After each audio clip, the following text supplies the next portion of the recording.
Comunhão Mulher apresenta Viva a Palavra, com Janaína Vieira. Aqui estamos nós com o capítulo 4 de João. Nós temos uma outra conversa muito marcante, muito bonita e que se assemelha em muitos pontos com a conversa do capítulo 3, mas é muito diferente em outros pontos. Então vamos começar pelas diferenças.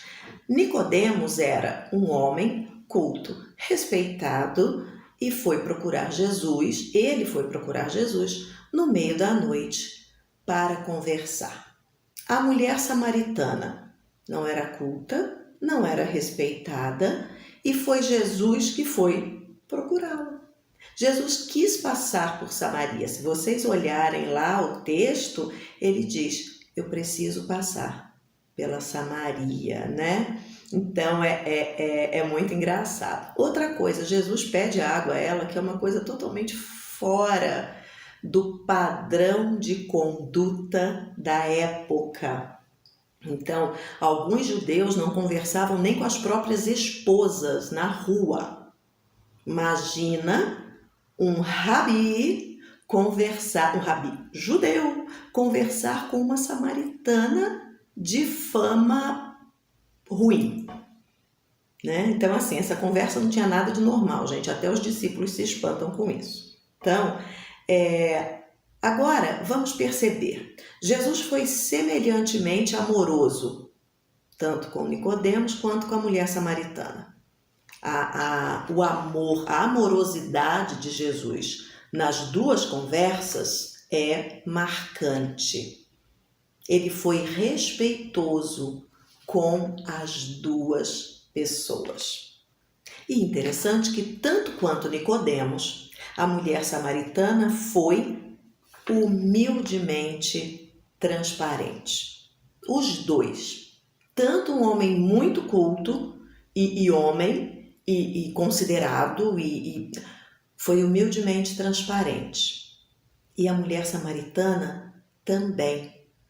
Os dois se comportaram como crianças diante de Deus, com as perguntas que eles tinham para fazer, com as dúvidas que tinham colocadas de forma muito humilde e transparente. E às vezes o nosso orgulho não permite que a gente pergunte coisas que a gente tem dúvida. Às vezes a gente fica muito preso na nossa idade ou no tempo que a gente tem na igreja ou sei lá o quê. Então aí já tem a primeira aplicação, a humildade. Deus não despreza quem chega de forma humilde para ele e fala: não entendi isso aqui. Ok? Bom, vamos às aplicações. Primeiro, estar prontos para conversar de maneira transparente e amorosa, não importa com quem. Será que a gente está? Não sei. Tem almas sedentas de Cristo em todo lugar e elas têm todas as formas e cores. São pessoas grandes, são pessoas pequenas, são pessoas com uma aparência meio assustadora, né? Então, cuidado com o preconceito. Nós precisamos ter cuidado com o nosso preconceito. Os discípulos ficaram meio: o que ele está fazendo? Né? A segunda aplicação que eu vejo, tá? Eu sempre falo isso, gente, a aplicação você vai procurar, você vai investigar, vai passar tempo com Deus e ver o que esse texto está falando para a sua vida. Segunda aplicação que eu vejo, nem todas as pessoas que vivem dissolutamente rejeitam a Deus. Elas não têm os ouvidos fechados, elas estão ouvindo muita coisa. A mulher samaritana tinha dúvidas sobre onde adorar.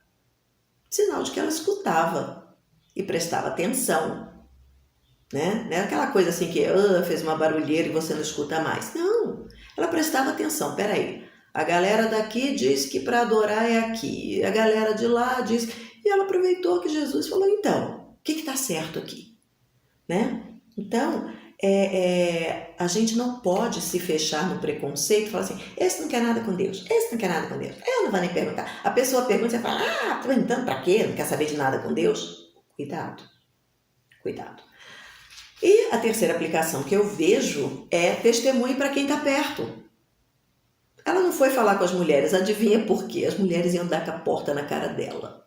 Ela foi falar com os homens que sabiam que eles iam ouvi-la. Devem ter tomado um susto com o que ela disse. E por fim, a mulher samaritana fez igual Filipe, lá no capítulo 1. Vai olhar, vai lá ver. Né? E no versículo 42, os homens dizem, nós agora cremos, porque nós mesmos fomos lá e ouvimos a Cristo. Muitas vezes a gente começa a falar de Deus para uma pessoa, começa a estudar a Bíblia, começa a fazer coisas assim, e o que a gente faz? A gente represa a pessoa junto com a gente, como se todo o ensinamento só pudesse partir de nós. Isso está errado. Isso está errado.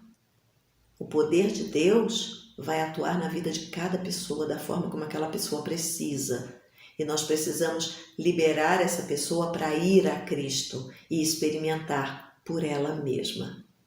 Então, essas são algumas aplicações. Eu sei que o capítulo falou mais coisas, mas eu queria focar nessa conversa amorosa. Por quê? Porque a palavra de Deus é viva. Então, meus queridos, viva a palavra! Comunhão Mulher apresentou Viva a Palavra.